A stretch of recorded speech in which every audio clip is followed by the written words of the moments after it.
All right, ladies and gentlemen, Unit 4. A couple of videos here intended to help us through this age of isms, an age of a lot of different viewpoints and ideas that come to a clash. We're really going to see the new order of European society, that liberal nationalist group, rise up to challenge the ancient regime, the old order of conservatism of the church, the monarchy, the nobility, all of them clashing against each other in a massive fight. So we're starting out on the first page talking about the industrialization of Great Britain, which is pretty bizarre for a country of its size. The British have a lot of advantages, though. They certainly do have the advantage when it comes to the agricultural revolution. They've solved their food problems a lot earlier than everyone else has through the developments of pretty straightforward agricultural techniques like the seed drill or crop rotation or nitrogen-rich crops or the enclosure movement. All of those are important in producing more food and freeing up people to be able to work in other areas besides food production. There's a lot of capital floating around due to the cottage industry and the foundation of banks in England, and entrepreneurs, risk takers, are going to be willing to put that money to use to try and create big industrial ventures that are going to help the English. As far as resources goes, the English luck into a really small area geographically speaking. So it is never that far to get from one side, hey, where's my hands? Right here, one side of England to the other, or to get materials from where you are to the ocean. And that's going to make for easy processing and quick, efficient movement of goods, which is awesome. We also want to talk here about the government. The government in England is definitely pro-business, and that helps. There are countries that are going to limit industrialization. There are countries that are more involved.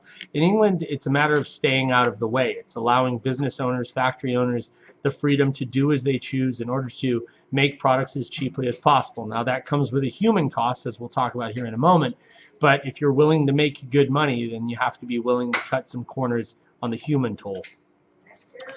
A lot of the early industrial revolution depends on railroads for transportation of goods, for the swift movement of resources. Railroads are one of the first big industrial inventions in that sense, and as a result of them, the English are able to reduce costs and move goods around their island very quickly. It's a wonderful invention for the English industrial process. The Crystal Palace, where Buck Owens is. I've got a tiger by the tail. No, not that one. The Crystal Palace is this big glass and metal structure that the English construct in the 1850s in order to really congratulate themselves on the mastery of nature. Well done us. Yeah, we are good at making things. It's almost a conquering of the forces of nature. By doing so, though, the English show the rest of the world how they make their things. That's so smart. Moving down the list here. The life of people working in the factories. We read that selection from the Sadler Commission. We also read from Frederick Engels. It's crowded, it's hot, there's poor nutrition, there's bad air, there's harsh discipline. You don't control the work process. A person who 100 years ago, their ancestors might have been able to determine how many hours they worked in a day, what sort of work they did in a day, that's gone. You are working for the factory. You are a part of the machine. That thing doesn't take time off. It doesn't care if you're sick. It doesn't care if you get injured. It's a deeply depersonalizing situation. How does the industrial process contribute to a new middle class? At the top of the heap are going to be our elite owners of the factory, but really wedged in between the elite and the poor are these middle class folks who have educated themselves. They run the factories. They're maybe bank managers, they're engineers, they're business people, they're lawyers. Their job is to try and make the situation as fluid as possible. A lot of them are deeply religious. They feel as though they've made something of themselves, and they feel like poor people, if they want to make something of themselves, need to show the same diligence and hard work and sacrifice that they've done in order to make something better than they have. On the back side of the page, we start talking about state-sponsored socialism. In both France and in Prussia, there's a state-sponsored movement to try and help industrialization take place. Both of those countries are behind in the sense that the English have roared out to a lead by 1850, and it's difficult for the other countries to catch up, and so we're going to need a little bit of a boost. In both Prussia and France, you see state-sponsored building of railroads or factories or communication networks. The idea is that it's easier to create business opportunities if there's already a pre-existing infrastructure. If businesses can tap into that in order to try and make profits, it's going to be easier for them in the long run to challenge the English. Now, you're going to lose money initially. There's just nothing you can do about that. But the amount of money that you lose might be lessened if the government's willing to subsidize some of the losses for you.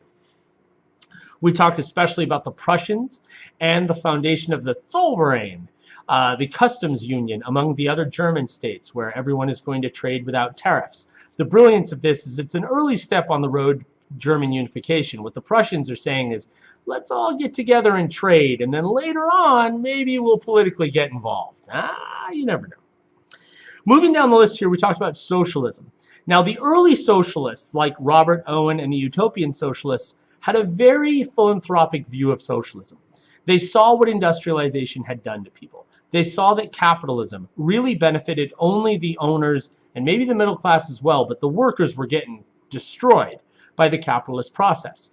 And so they proposed an economic system where the wealth was shared. The Utopians believed that eventually rich people would notice, they would recognize the suffering of the poorer classes, and as a result of it, they would begin to dole out the benefits of industrialization. The cash and the profits that they would make would be going to the poorer classes. The godfather of socialism, though, is Karl Marx. And Marx would say that those sort of ideas are not just crazy, they're utopian, right? They're not just a perfect place, they're no place.